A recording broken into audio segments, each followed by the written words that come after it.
Bonjour et bienvenue dans Sakankan, de retour après 2 jours de pause ici à la Coupe d'Afrique des Nations. Nous allons vous livrer des analyses les plus pointues sur les matchs sommets de ces quarts de finale qui démarrent avec du côté de Libreville le Burkina qui va devoir se défaire des Aigles de Carthage et de l'autre côté à Franceville un duel entre Lions.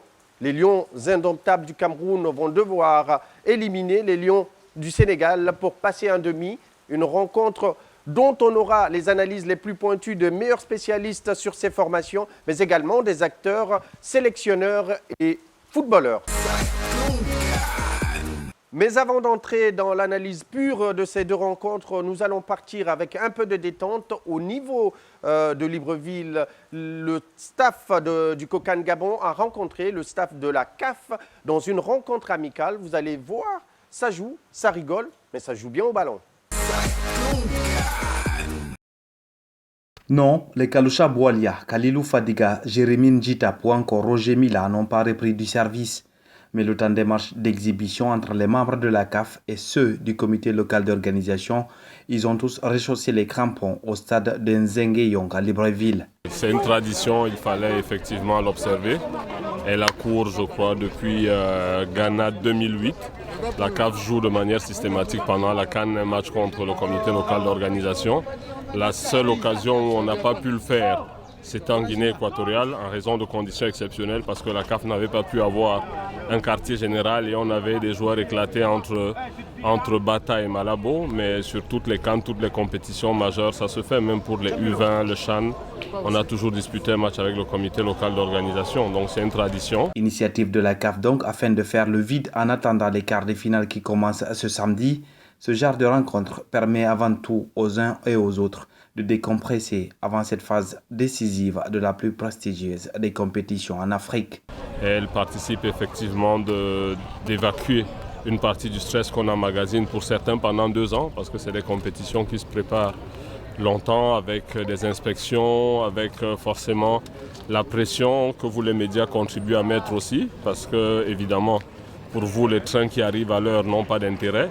Donc vous comprenez que quand on se retrouve avec des enjeux comme la pelouse de Port-Gentil qui commence à faire les choux gras des médias, c'est des facteurs de stress permanents pour pouvoir y trouver des solutions pour y remédier. Maintenant, quand on se retrouve à ce moment, le premier tour est fini, il y a 8 équipes qui rentrent à la maison, une autre phase de la compétition commence. Sur le terrain, le plaisir de retaper dans le ballon se lisait sur tous les visages et l'occasion pour Kalilou Fadiga de montrer qu'il a encore de beaux restes. Score final 3 buts partout. Mais l'essentiel était ailleurs. Il fallait avant tout prendre du plaisir. Bien évidemment, le même plaisir. Et puis ça fait plaisir de retrouver les amis. On n'a pas vu depuis très longtemps. Et on s'est bien amusé. Et un match comme ça se joue ou bien ça se gagne? Non, ça se joue. On est là pour se faire plaisir. On n'est pas là pour la gagne. C'est juste pour se faire plaisir. C'est les retrouvailles. Et ça vous rappelle des souvenirs quand même? Tout à fait. Beaucoup de souvenirs d'ailleurs. De Coupe d'Afrique ou bien de Coupe du Monde? Coupe d'Afrique, le championnat en France, il y en a beaucoup là qui ont joué au championnat de France, donc c'est le plaisir. Vous savez, le foot a ceci de magique qu'il aide à briser les barrières. Hein. Des gens qui parfois ne se parlaient pas, des gens qui avaient du mal à fraterniser autour d'un ballon. Très rapidement, les titres, les rangs, les qualités tombent et on n'est que joueur. On a un coéquipier et au sortir de cette ambiance-là, on a du mal à remettre les barrières après. C'est-à-dire qu'on ne redeviendra pas secrétaire général ou quoi que ce soit. Les gens seront plus accessibles pour ceux qui les auront eu comme coéquipiers. Donc ça a la possibilité de faire tomber des barrières et ce n'est pas plus mal. Le talent était ainsi partout sur la pelouse du stade de Nzengeyong pour un rendez-vous empreint de convivialité et de fair play.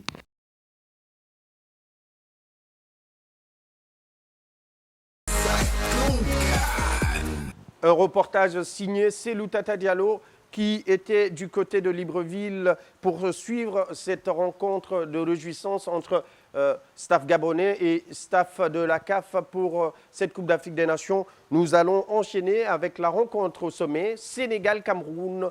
un duel de Lyon pour une place en demi.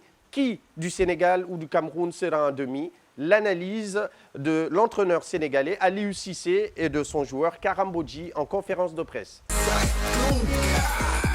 C'est des footballeurs professionnels, 9 joueurs ne peut pas les empêcher aujourd'hui de trouver du rythme, d'autant plus qu'ils ont beaucoup joué ces dernières semaines, avant même d'arriver à la CAN. Il y a eu le Boxing Day qui a été vraiment très compliqué, très difficile. Donc je crois que nous sommes surtout heureux de les avoir fait récupérer. Donc on a fait avec le préparateur physique un travail pour essayer de les amener au bon niveau pour le match de demain. Donc sur le plan physique, il n'y a aucun problème, il n'y aura pas de manque de rythme, ils seront là. Donc comme je vous l'ai dit aussi, sur le plan tactique, les choses peuvent évoluer.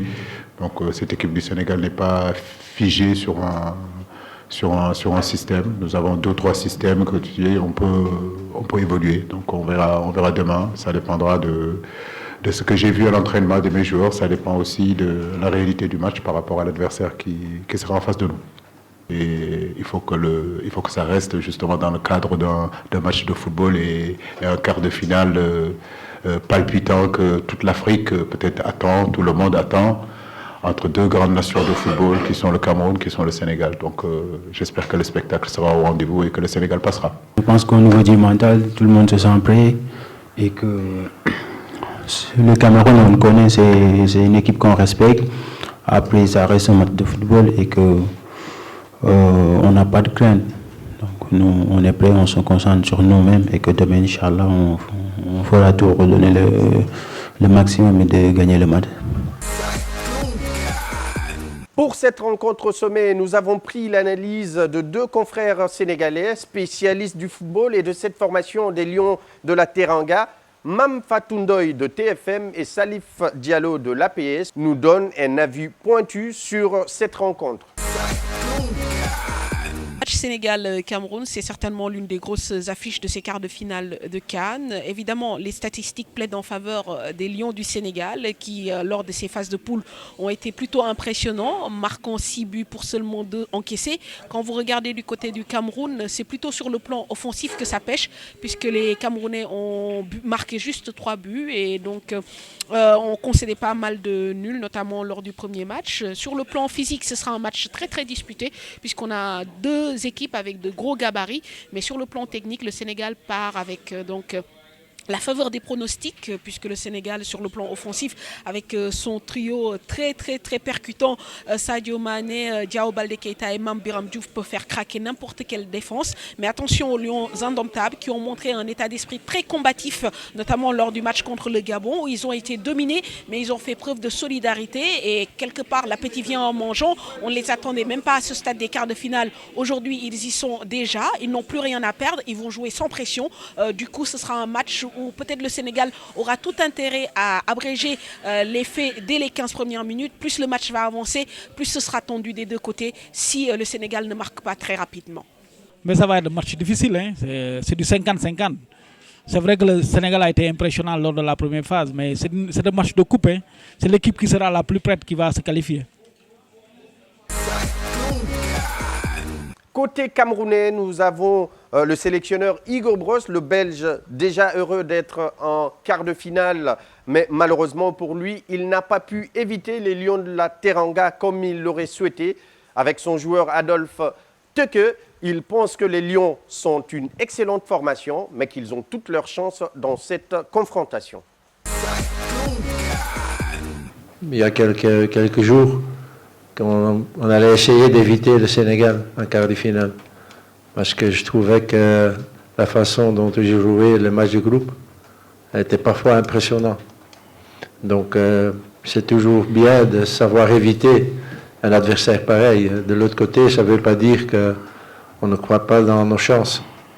Demain, et ça c'est naturellement l'avantage qu'on a, on sait très bien à quoi s'attendre. Donc, de ce côté-là, on connaît très bien l'adversaire. Et on a aussi les qualités pour les battre demain. Je pense déjà que tout le monde n'attendait pas le Cameroun en quart de finale. Et je pense que si nous avons pu nous qualifier pour ces quarts de finale, c'est-à-dire que nous avons le potentiel d'aller plus loin. Et demain, nous affrontons, d'après tous les médias, la meilleure équipe de la CAN. Et je pense que mes coéquipiers et moi, nous sommes fin prêts pour affronter le Sénégal demain. Burkina-Tunisie, un duel entre deux formations qui se connaissent très bien. En tout cas, Paolo Duarte, le sélectionneur burkinabé, a déjà officié en Tunisie. Il connaît donc cette formation tunisienne et la mentalité des joueurs tunisiens.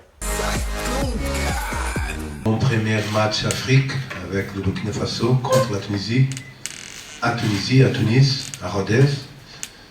C'est vrai aussi que c'est la première fois dans l'histoire Burkina Faso dehors de son pays.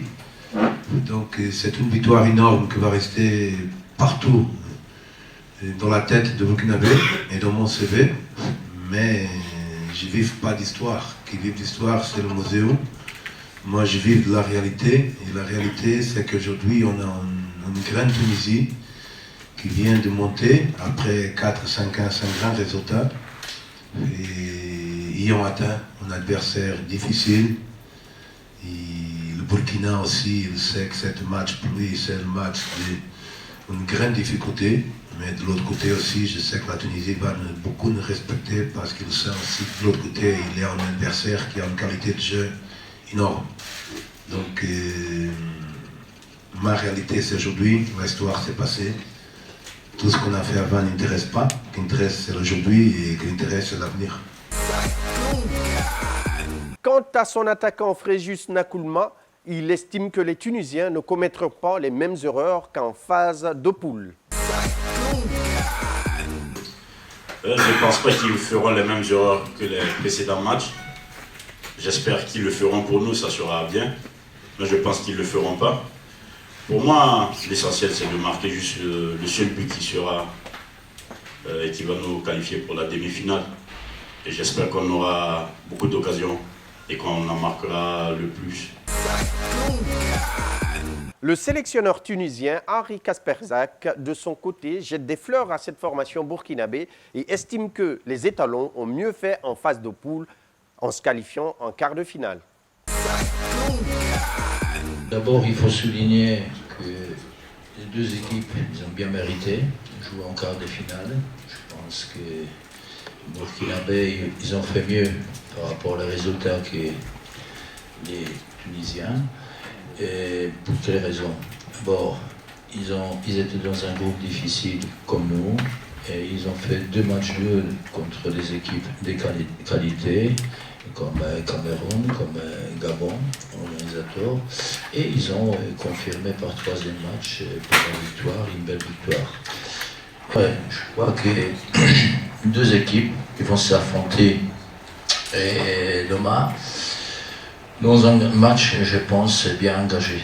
D'abord, dans l'esprit aussi, ça change beaucoup au niveau des rencontres, surtout dans l'esprit des joueurs. Pourquoi? Parce que ça va se jouer maintenant la qualification pour demi-finale sur un match.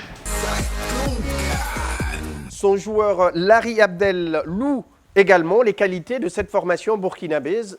Pour autant, les Tunisiens viendront avec des ambitions. Moi, pour ma part, je connais un petit peu Charles Caboret et Alain Traoré, que j'ai pu côtoyer en club à Marseille et à Lorient. Voilà, ce sont des joueurs d'expérience qui ont l'habitude justement de ce genre de match et ce genre de compétition. Et voilà, si l'équipe a réussi à terminer première de son groupe, déjà un groupe difficile, on sait qu'il n'y a pas de petite équipe, comme l'a dit le coach, dans les phases de groupe. Alors arriver en quart de finale, voilà, c'est vraiment des équipes qui vont tout donner pour essayer de passer. Et comme ça va se jouer sur un match, ça peut se jouer sur des détails. Et voilà, il va falloir faire attention à leur qualité offensive. Et leur trio au milieu, je pense que voilà, c'est leur force. Après l'analyse des acteurs de cette rencontre Burkina-Tunisie, nous avons rencontré 2 confrères. Il s'agit de Ali Khalouli de la Tunisie et de Tarou Gustave du Burkina. Ils nous donnent les chances des 2 formations pour cette rencontre. Ça sera un match difficile demain contre le Burkina parce que le Burkina Faso est une équipe meilleure parce qu'elle a la qualification contre le PE qui a organisé la Coupe d'Afrique, le Gabon aussi aux premières places devant le Cameroun. Mais le problème, c'est l'entraîneur du Burkina Faso, M. Paulo Duarte.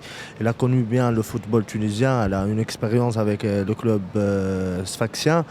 Mais je pense que notre équipe, notre génération magnifique pour cette CAN, on a gagné l'Algérie, pourtant ils ont beaucoup de stars dans l'Europe. On a gagné aussi le Zimbabwe avec un rendement spécifique et un style de jeu très dynamique. Je pense que le match, ça sera difficile, mais il y a des petites effectifs dans la Tunisie qui ont, par exemple, au milieu de terrain, on a une composition très importante avec 5 joueurs. On a Ferjani et Benamor comme pivot. La synchronisation entre les deux est magnifique avec un joueur talentueux qui s'appelle Wahbi Khazali Sunderland. Devant, on a aussi Youssouf Lemsekni, la star de l'équipe nationale. C'est la 5e édition pour lui, donc il connaît bien la CAN.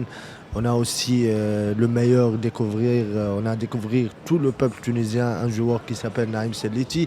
Et aussi, il y a une occasion très magique pour notre attaquant, notre nouveau attaquant, sauf l'entraîneur Paulo Duarte a une idée pour cet attaquant qui s'appelle Taha Yassir Lernissi parce qu'il est un ancien joueur de club sfaxien. Oui, je crois que c'est un match qui va démarrer pratiquement à 50-50 pour les deux formations. Quand on sait que ça sera plus un match beaucoup tactique d'ailleurs. Et tout match de quart de finale comme les demi-finales se joue comme une finale. Et donc les deux équipes vont partir à égalité pratiquement. Mais maintenant, c'est à chaque formation de pouvoir prouver son talent sur le terrain.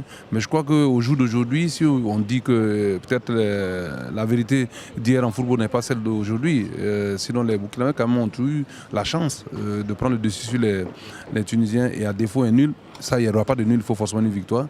Et ça veut dire que chaque acteur va se donner à fond pour pouvoir arracher en tout cas le gain de la rencontre. Aujourd'hui, vous savez, le football est universel et ce n'est plus comme avant où on peut peut-être rester dans son petit coin et fabriquer des joueurs talentueux et venir battre l'autre. Aujourd'hui, vous pouvez aller sur le net, vous pouvez aller sur tous les sites, vous pouvez avoir aussi bien des images que des évolutions en film. Donc connaître le football tunisien, peut-être dans son organisation, ça peut peut-être le servir, mais est-ce que ça tient compte de l'engagement des joueurs sur le terrain? Non, je ne crois pas que ça soit un atout particulier, mais cependant, ça peut lui permettre au moins de pouvoir positionner peut-être ses joueurs en fonction donc des 2 ou 3 joueurs qui sont dans l'équipe nationale qu'il a eu la chance d'encadrer quand il était donc au CES Sfaxien.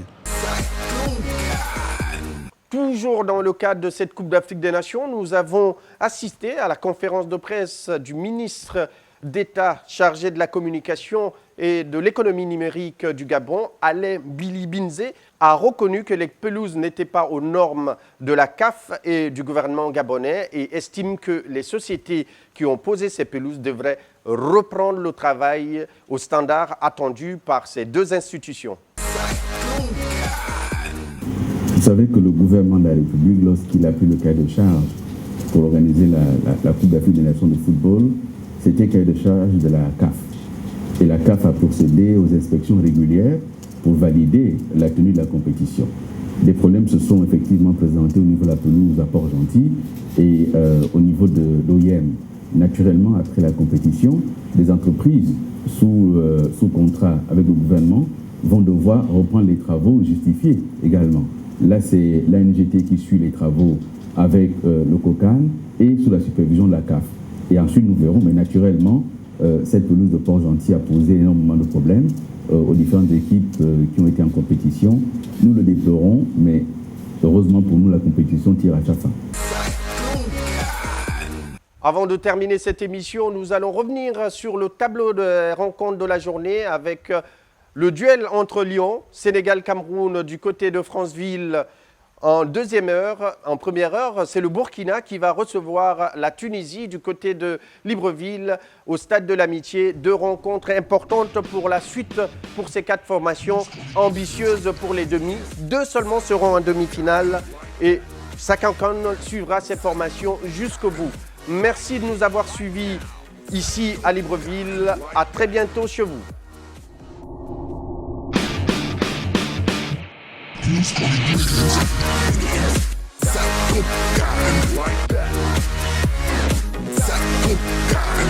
Right here, right now.